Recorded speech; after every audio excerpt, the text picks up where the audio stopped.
Hakim Lanang dari Universitas Trunojoyo Madura, Fakultas Ilmu Pendidikan, Prodi Pendidikan Informatika. Di sini saya akan mempresentasikan tentang artificial intelligence, tentang kasus klasterisasi menggunakan algoritma K-means.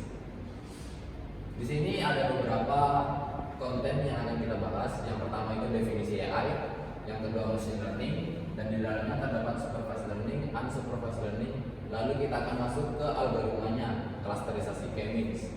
Terus nanti kita akan masuk ke cara penerapan, lalu hasil penerapannya beserta kesimpulannya. Yang pertama yaitu definisi AI, artificial intelligence atau AI, kecerdasan buatan yang merujuk pada kemampuan mesin atau sistem komputer untuk meniru dan mengekspresikan kecerdasan manusia. AI mencakup berbagai teknik dan metode yang dirancang untuk membuat mesin mampu menyelesaikan tugas-tugas yang biasanya memerlukan kecerdasan manusia.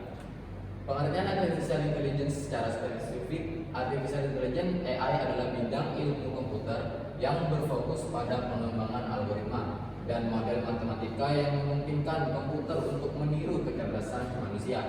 AI melibatkan pembuatan sistem yang dapat melakukan tugas-tugas yang biasanya memerlukan kecerdasan manusia, seperti pemrosesan bahasa alami, pengenalan pola, pengambilan keputusan, dan pembelajaran dari pengalaman atau data.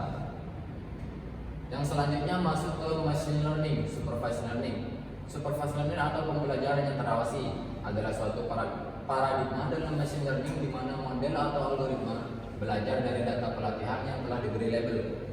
Dalam supervised learning, model diberikan sejumlah contoh data input, output, dan tujuannya adalah untuk mempelajari hubungan antara input dan output sehingga model dapat membuat prediksi atau keputusan yang benar pada data baru yang tidak dilihat sebelumnya.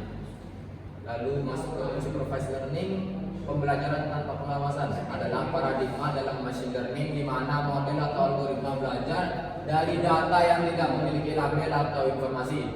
Keluaran yang jelas dalam unsupervised learning, tujuan utama adalah untuk mengeksplorasi struktur atau pola yang ada dalam data tanpa memiliki jawaban yang telah diberikan sebelumnya.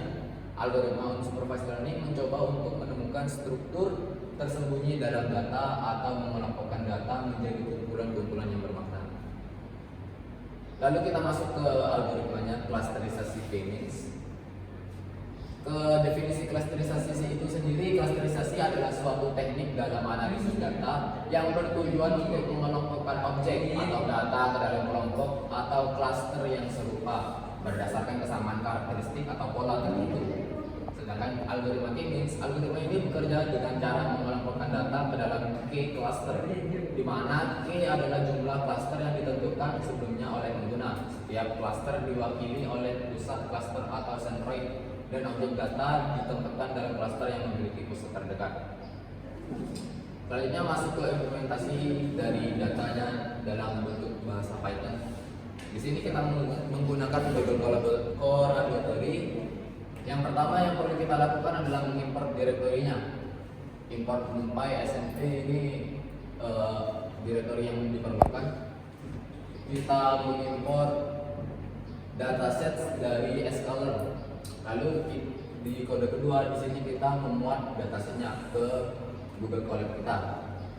Lalu yang ketiga ini untuk menampilkan dataset yang belum diklasterisasi. Bisa dilihat bentuknya seperti ini, masih acak-acakan, di mana pola yang kuning dan yang biru itu bercampur. Lalu kita masuk ke penerapan algoritma K-means-nya dengan cluster dengan menggunakan kode yang di atas. Lalu menampilkannya di kode selanjutnya. Dapat dilihat di sini perbedaannya, di mana tadinya yang pola-pola yang bercampur tadi berkelompok menjadi satu klaster, di mana dalam satu klaster itu terdapat beberapa kesamaan. Oke, masuk ke kesimpulannya, artificial intelligence adalah sebuah program bertujuan untuk membuat komputer yang mampu mengatasi masalah yang membutuhkan kecerdasan manusia dengan menggunakan algoritma yang dirancang agar komputer dapat mengambil keputusan berpikir secara manusiawi dengan logika komputer. Oke, mungkin cukup sekian yang bisa saya sampaikan. Wassalamualaikum warahmatullahi wabarakatuh.